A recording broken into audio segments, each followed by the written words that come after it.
y'all, I'm Elisa, the Scrappy Wife behind ScrappyWife.com, and today I am working in my happy planner, kind of my memory planner. This one is more of a personal one, just stories I like to tell, so I only add to it every now and then. And today I'm working on this spread, and I'm actually documenting a recent blog post that I did. If you didn't know, I have a blog, and I thought it would be fun to kind of document the blog post because I liked it a lot. So that's what we're going to do.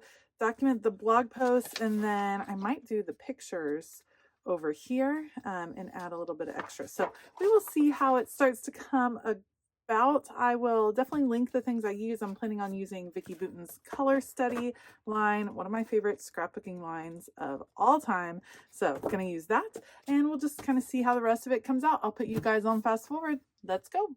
All right, I'm going to be completely honest and say I forgot to turn on the camera for the beginning of this particular process. So over on the right hand side, you can see I cut apart some of the paper from Vicki Boutin, added a few florals that kind of went with the rainbow theme going on over there, and I printed out the blog on clear sticker paper. I knew it was a lot of words. I wasn't going to rewrite it.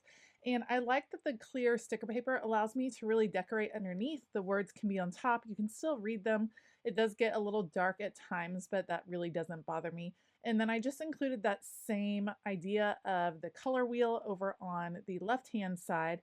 And I have a few elements that are spilling over between each side of the spread. And I like doing that on these happy planner spreads. It's easy enough to put the papers right next to each other, have the elements going over the middle, and then you can cut the two pages apart. I use my We Are Memory Keepers disc punch to repunch any holes that have gotten covered up by ephemera or paper or whichever it is that is kind of in the way. Here you can see very carefully placing the very large sticker sheet. So when you're doing that, you have to be really careful to move from one corner to the other just to make sure it's really flat, that all of the air bubbles get pushed out and things like that. So I like having the elements that go over the two pages because I think that it feels more like a traditional scrapbook in that way. So I'm thinking back to my 12 by 12 scrapbook days where you have the clear page protectors, and remember the albums that have like the posts, and then it just makes it so the pages are very, very close together. And when you're using a disk system like I use with the memory planning, it can kind of feel really separate, the two pages, and I want them to just come together a little bit more. So having these elements in the middle, I'm just adding a few florals here and there. Again, trying to stick with the color wheel a little bit, and then I'll just trim off the edges. Having the elements in the middle to me unites the two sides of the spread, and when I don't have the elements, I can easily separate two spreads so that I don't necessarily need the right page matching with the left page. So it kind of just goes back and forth depending on what works for you and what you're trying to document.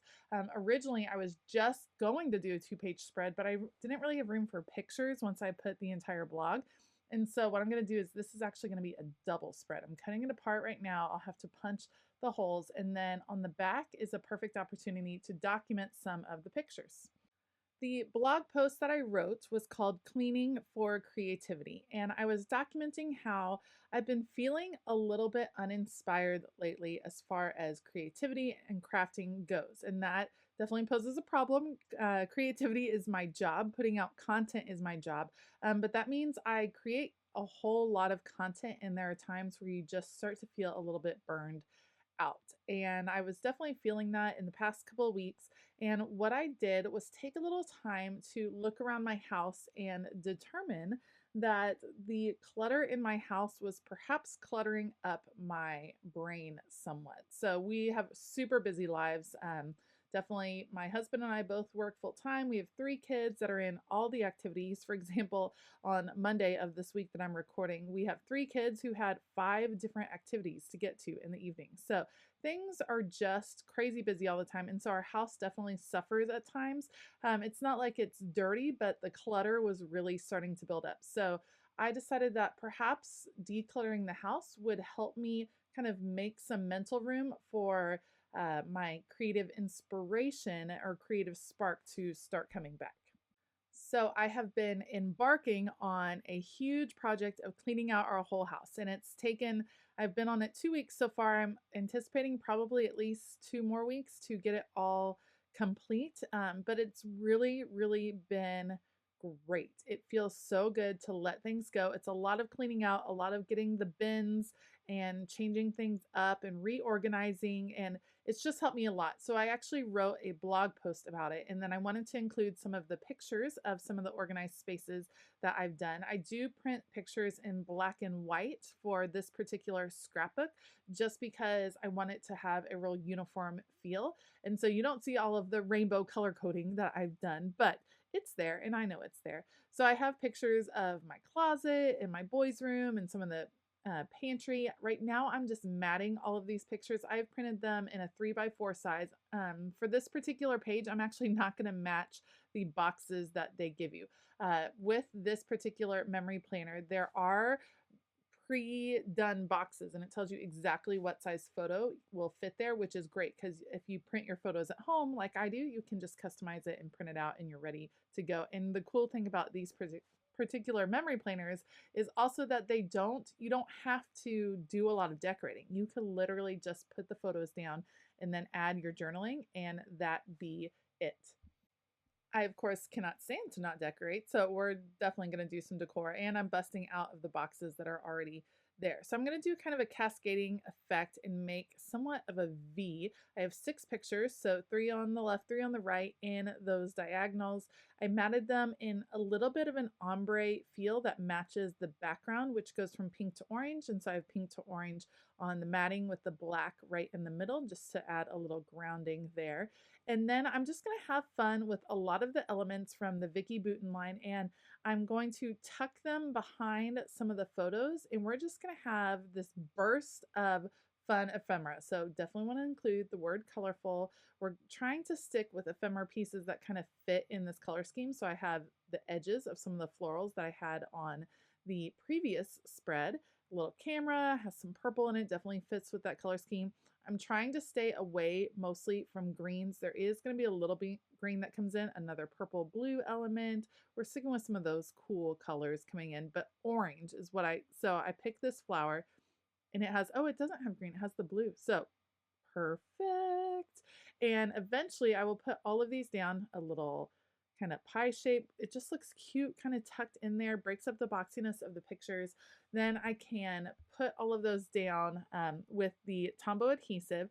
And then one of the last elements I'm going to do is actually come back with the stickers that go with the Vicki Boutin Color Study line and see what stickers I can add here and there. One of the tricks I use is that when I know I'm going to be layering pieces behind photos, but I want to go ahead and put my photos on the page, I make sure that the adhesive on the back of the photos does not go all the way up to the edge. So I leave a little bit of border so that I will be able to tuck pretty easily behind what is already there, if that makes sense. So oops, I had that photo completely upside down. Glad I was able to save it. So if that makes sense, that way I can tuck a little bit more easily than if adhesive went all the way up to the edge. So put down the main elements. Now I'm just looking for where there's areas that need something else kind of tucked in and including black now, just to make sure that that is spread equally around the spread. All right, I'm coming now with the stickers, and I'm including pieces that I might not normally include, and those have holographic foil on them.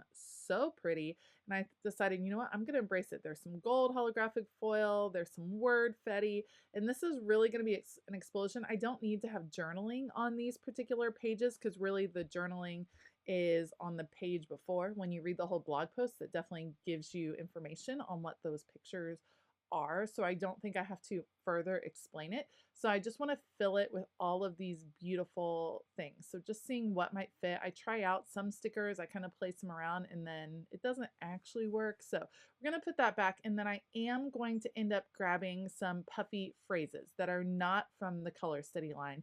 These are from an old Hip Kit club that I've had forever. So we're going to pull those out just to see what might fit. I will add a couple of phrases on this page, including good vibes, and I think the other one says right now.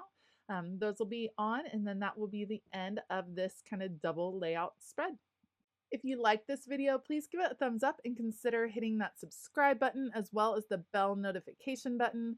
As always, I will link supplies down below in the description box for this video. If you're interested in using any of these supplies, I would appreciate it if you would shop those affiliate links because it really does help out my channel.